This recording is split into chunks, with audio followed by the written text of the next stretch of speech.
hi everyone. Thank you so much for coming for this talk. I hope your day is going well so far, and there have been some interesting talks. So I'm going to be talking about audio processing and machine learning using Python. And before I get started, just a bit of an introduction. I'm a data scientist at i6 Media. During the talk, if you hear terms that are unfamiliar, if there are any questions that you have for me, you can reach out. You can even catch me privately after the talk, if need be. And later on, if there's something you want to reach out, there's my LinkedIn that I've attached right there. So I also want to say that while I was exploring the open source community for audio processing related tasks, specifically for Python, I noticed that there was a potential to add some more features out there that will be helpful to anybody trying these tasks. So in that attempt, it's a work in progress project that I've also linked here, and I'm just aiming to add things that I notice like there's a gap in. So let's get started. So before diving into audio, I just want to say and point out like a machine learning at a high level. So the component that it includes. So there's a data phase, followed by training, which is where we typically use machine learning models. And then there's an evaluation, which informs our data decisions. Now, the data has different parts to it. There's a data collection part. Oftentimes, sometimes you just have the data ready by a client, or maybe we have to scrape it using web scraping, or sometimes there's even manual labeling involved.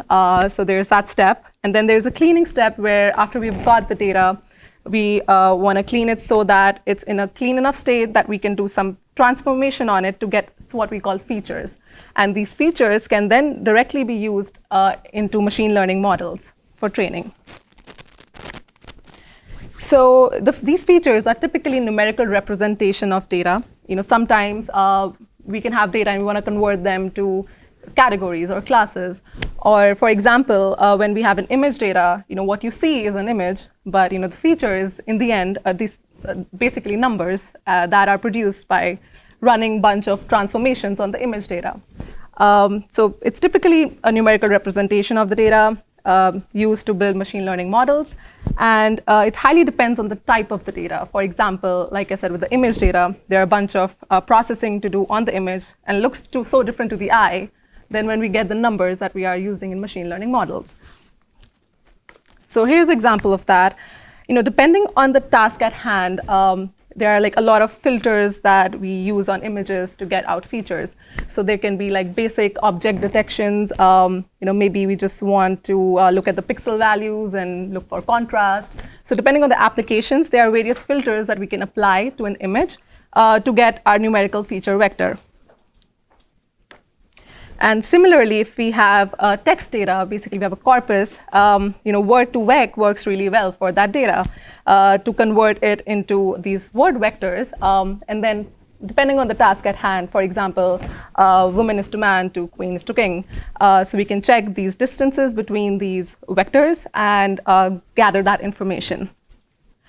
But if we were to pass in something that's not text into word to vec, we're not really expected to get anything meaningful out of it. So the type of data transformation is highly dependent on the type of data that we have at hand. So that gets me to audio signal. So what is it basically? For example, now that I'm talking, that's an audio signal.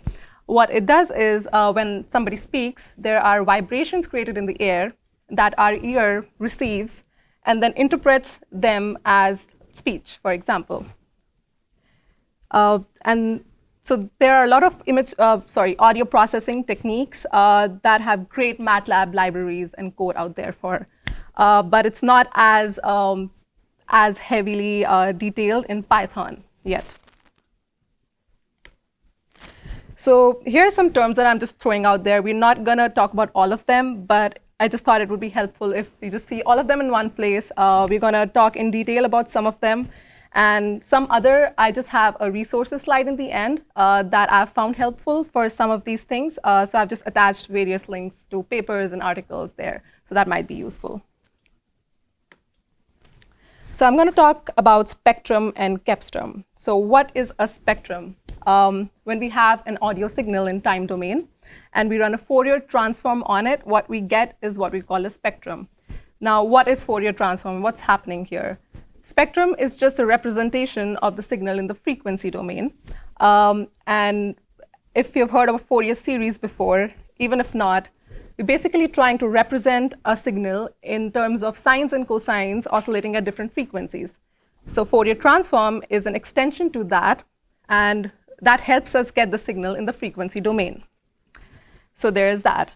And then Kepstrom is derived from the spectrum by first taking the log magnitude to reduce the amplitude differences, and then taking the inverse Fourier transform, which means transforming the signal back to the time domain. And then what we get is a Kepstrom.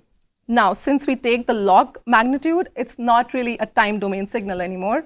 They actually call it quiefrency because it's not frequency or time, so it's somewhere in the middle of that. So this is a visualization of how the spectrum and the Kepstrom looks like. And typically, we find that the first few Kepstrom coefficients give us a lot of meaningful data about the audio signal that we can then use for our machine learning models. But so, we spoke a lot about spectrum and frequency domain, but why is that even important? So, for example, when we see an image, we see a color, and that has a pixel value behind it that's responsible for what we see. So there's an RGB value, and we see basically a color. And then when we're trying to equate that in machine language, that's the pixel values are what we're using to create that distinction. Similarly, there is a logic for why we care about the frequency domain when it comes to audio signals. There is a part in the ear called the cochlea. It's a spiral, a fluid-filled organ, and it has very, very small, tiny hair. Now, each hair there is connected to a nerve. So when we talk and the cochlea receives the air pressure signal, the longer hair resonate with lower frequencies, and the shorter hair, they resonate with the higher frequencies. So basically, a time domain signal, when it passes through the cochlea, it's almost like it's a natural Fourier transform analyzer, the ear. So that's why we care about the frequency domain, and we just want to see how we can use the logic behind how we hear to actually make a machine understand that. So another fact about the human hearing is it becomes less frequency selective after a certain point. So after 1 kilohertz, it just becomes less frequency selective. So that's something also to keep in mind when we're thinking of how we create the features. Now, given that and the information I said, a filter bank that looks like this would really be helpful, and it just makes sense because you look as you go after 1 kilohertz, the width gets longer and longer. So this is called MEL filter bank, and that's actually very popularly used to create features for audio signals. And how that's mathematically done is you take the spectrum, you pass it through the filter bank that I just showed, take the log magnitude and discrete cosine transform to get the MEL frequency Kepstrom coefficients, which is typically the first 20, depending on the application, 13 or 20 coefficients that you get. Now, the discrete cosine transform here is basically when we get past the filter stage. Discrete cosine transform just helps us get the shape of what's remaining. It's also something popularly used in compressions like JPEG because, as it makes sense, it just gets the high level, the shape of the information, and which is actually what we care about, because it turns out that the smaller peaks that return are just noise, and we just want to see where the frequency peaks are. So this is how, in the end, the feature would look like. It's just a bunch of coefficients, and that's it. So we converted a proper audio signal that looks pretty heavy, as I've shared in the audio slide, to just a few coefficients that we can use to train machine learning models. Now, based on the similar logic, there's another filter called gamma tone filter. And this is, again, really popular, especially for speech processing tasks, because the filter you see right there is actually used as a front-end simulator of the cochlea. So it's believed that the cochlea of our ear, that's kind of how it filters out signals. So it's a little bit different from the MEL filter. As you see, the slopes there are a bit more smoother. So mathematically, how we get the gamma tone frequency cepstral coefficients is we take the spectrum, pass it through the gamma tone filter bank. We then do some downsampling and loudness compression, and then take the discrete cosine transform just to get the peaks of the signal. And then we have what is called a GFCC. So this is just a snap of some of the features taken in midway processing. And we see that MFCC and GFCC are actually going towards giving us a bunch of different information for a same signal. So we can't really say one is just like a derivative of the other. We could find the uses for both of them, even in the same model sometimes. There are some other coefficients that are called linear prediction cepstral coefficient. There is a BARC filter bank that's used sometimes. There's also something called PNCC, which is power normalized cepstral coefficients. I'm not going to go into all of this, but I wanted to definitely name them out, as they have been found to have good applications, especially in speech processing tasks. And there are other features that have been found useful, and they're mainly related to the spectrum of the signal, just attributes like how much the spectrum is changing, how many times the signal crosses zero, the density, and so on. So this here, I just have named some open source libraries here that I've found to be pretty useful when I'm dealing with an audio processing task. PyAudio analysis, a really good one, but it has basically only MFCC features.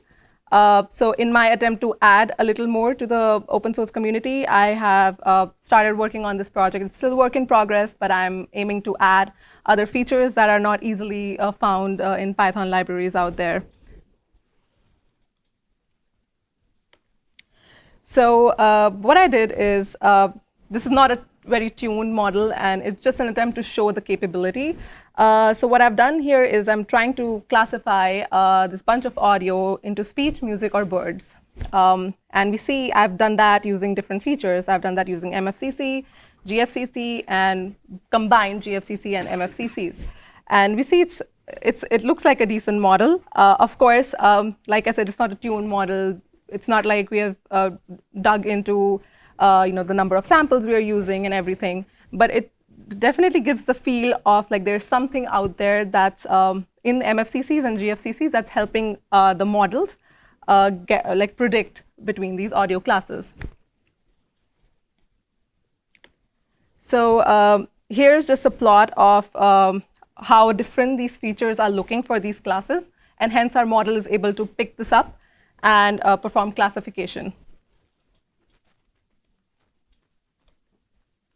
And similarly, I have compared GFCC as well. Again, the plot that shows here is a mid-level feature processing stage.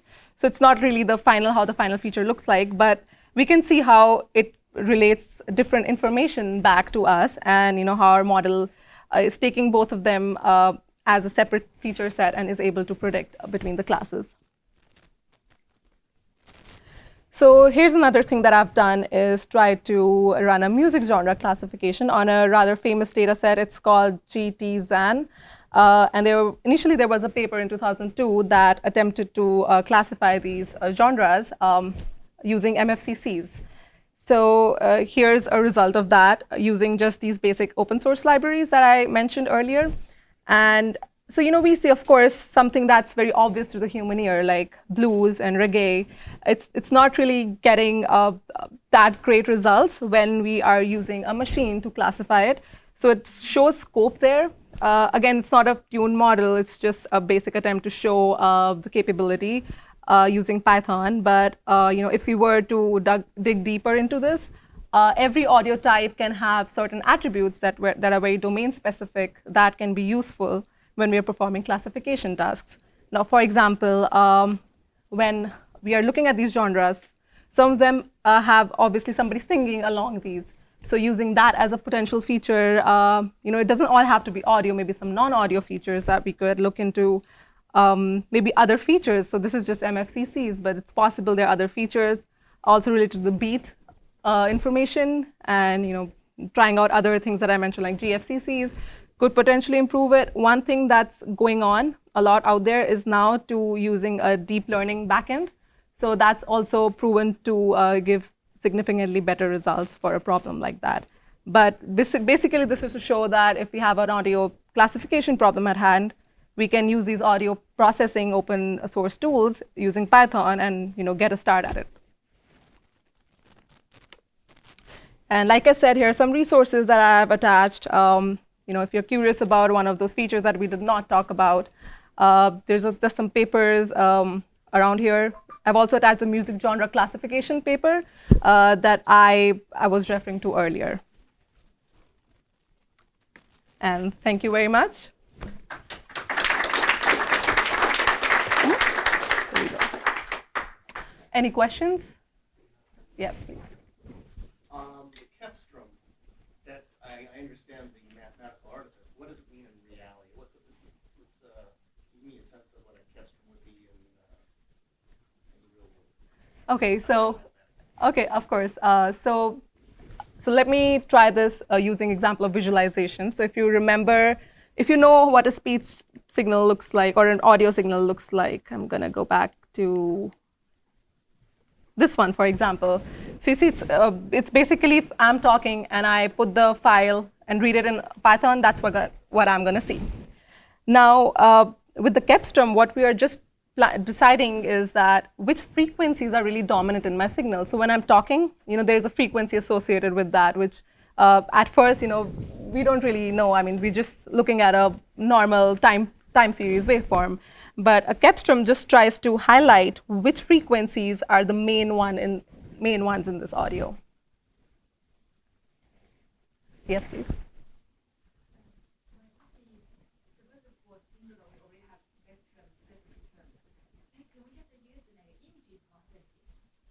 So you mean to say no breakdowns? So actually, that's what we can accomplish with these open source tools that I mentioned right here.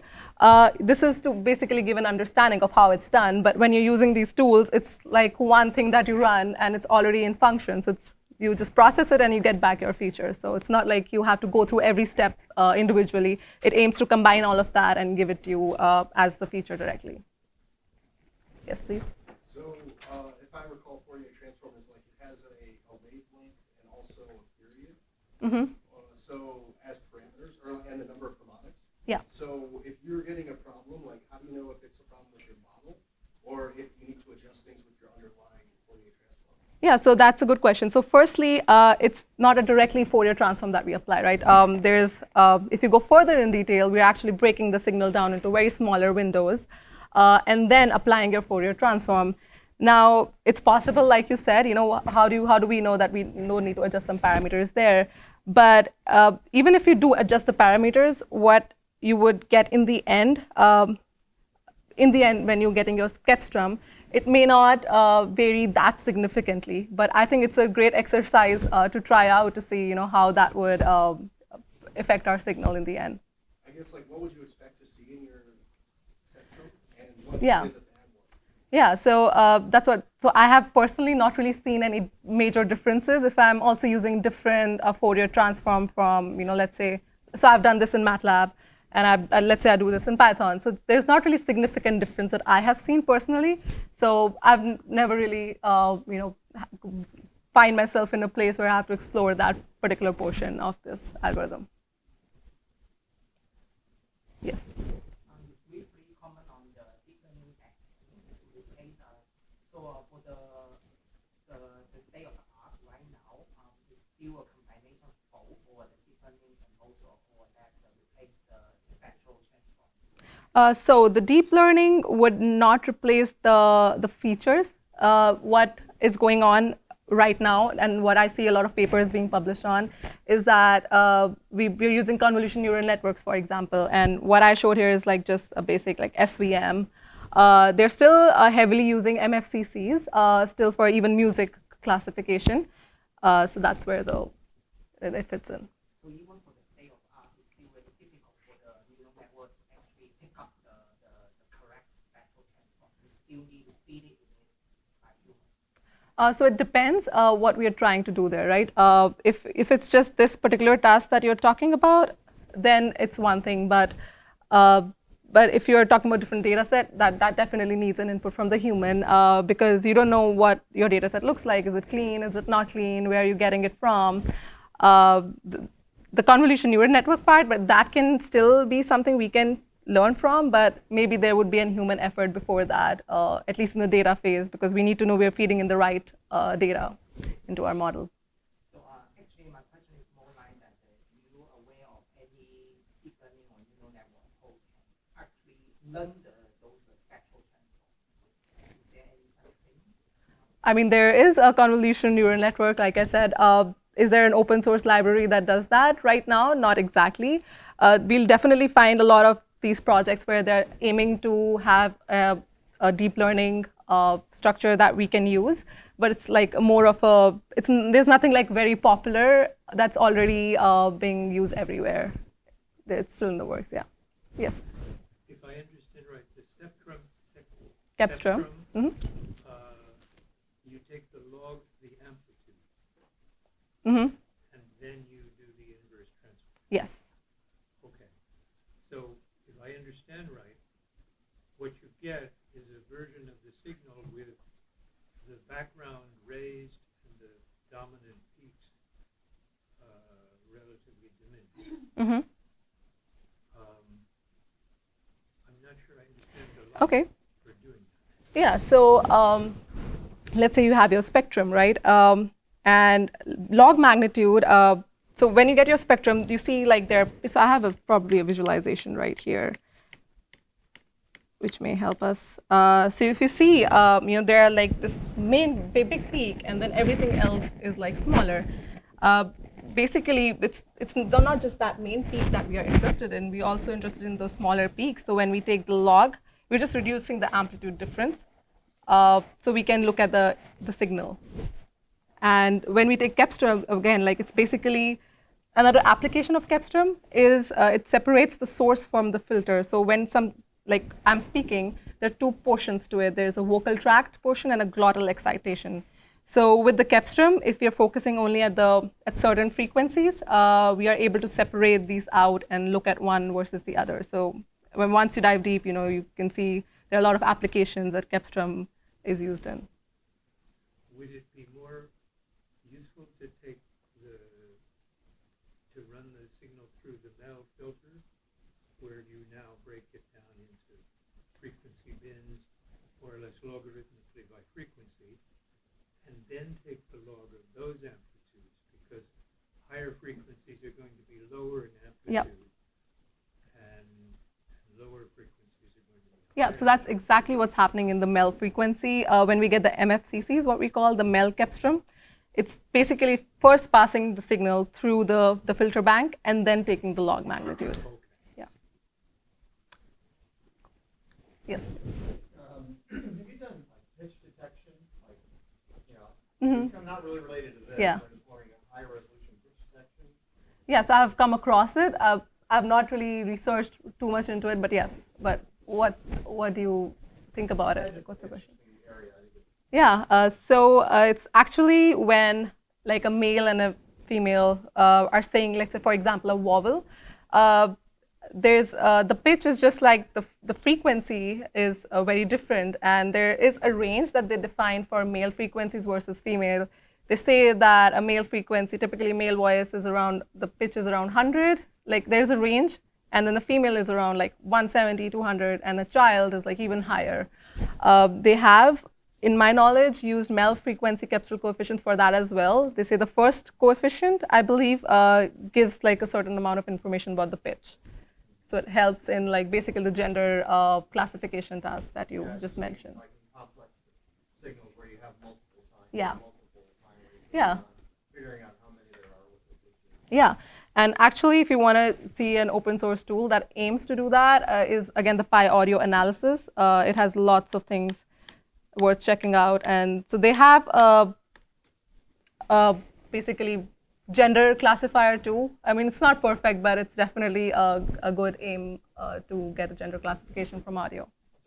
Yeah. Yes, please. Is there any open source MATLAB or R libraries that you could spend efforts on converting to Python? So there are a lot of things in MATLAB. So in MATLAB, you have these packages that you just download. I don't have names for you, but if you were to search for audio processing, or if you were to search for like some of these features, you'll find a lot of packages out there that you can use. I would say, since there's already like MFCCs that have been implemented in Python and GFCC in the progress, if you ever find the need to look into one of those other transforms that I was talking about, I think that will be something worth converting.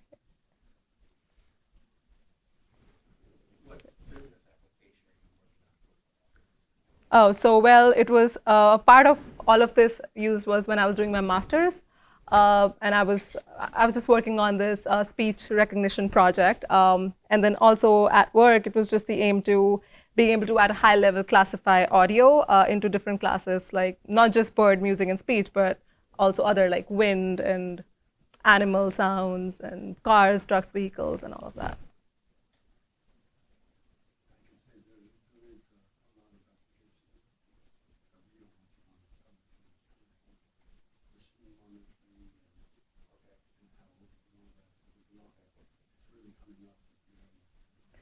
I think one other thing that I want to mention as an application is, so a lot of the social media data, sometimes there are like companies doing work to identify what's working well, and there's a lot of going on in the video space as well. So tracking that and then breaking that down into components and seeing what exactly about a particular video specific to the audio is working well for a certain influencer. So that is another potential application area.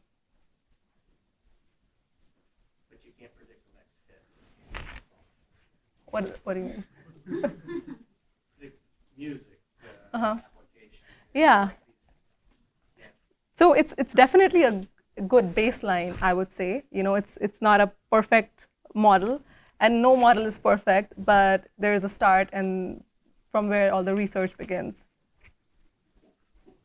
Yes. So, like, what do you think of Pandora? Is that a good? I mean that. Yeah, I mean, I think definitely, when you're looking at it, you can see so many different things you can search for. I think it's doing a decent job. I'm personally not a big user, but yeah, I definitely think it's doing a decent job.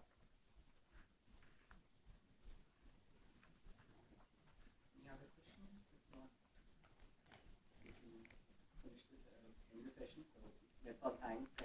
Thank you all for being such a wonderful audience.